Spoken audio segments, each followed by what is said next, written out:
Bruninho! Lá vem! É com você, meu filho! Obrigado! E quando a gente está na praia, a gente viu uma receita, agora há pouco a gente lembra logo de ensopadinho, camarão, peixe frito, peixe de tudo quanto é jeito, mas é claro que a gente tem que tomar alguns cuidados. Com a gente aqui é a nutricionista Michele Pinto. O que a gente deve observar, Michele? Boa tarde. Bares, restaurantes na hora de se alimentar nessa época do ano.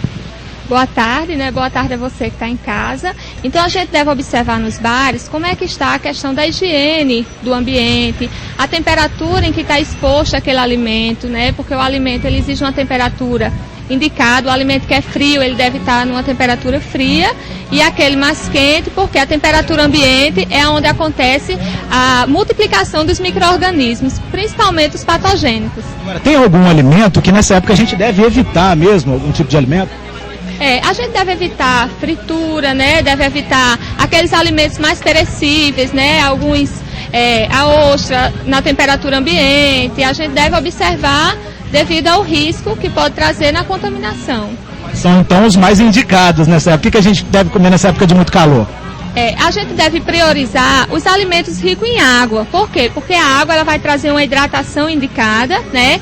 Um exemplo, a melancia. A melancia é uma fruta rica em beta-caroteno. O beta-caroteno é um precursor da vitamina A, que também vai ajudar no bronzeado para o verão, né? Água de coco é importante porque vai repor os eletrólitos perdidos através do suor e vai também trazer um equilíbrio, né? Através do potássio e do sódio.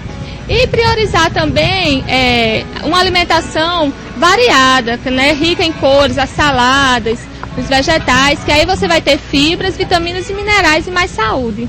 Nem todo mundo entende, nessa época do ano muita gente gosta de frutos do mar, peixe. Olhando assim, tem algumas características que a gente pode observar se aquele alimento está legal para consumir ou não?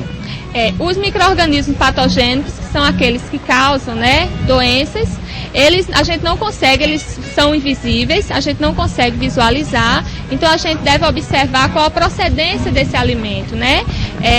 A temperatura em que ele está sendo oferecido. O alimento que é quente, ele tem que ser bastante quente, não pode ser na temperatura ambiente. Michele, muito obrigado pelos seus esclarecimentos e pela participação aqui no Verão JPB.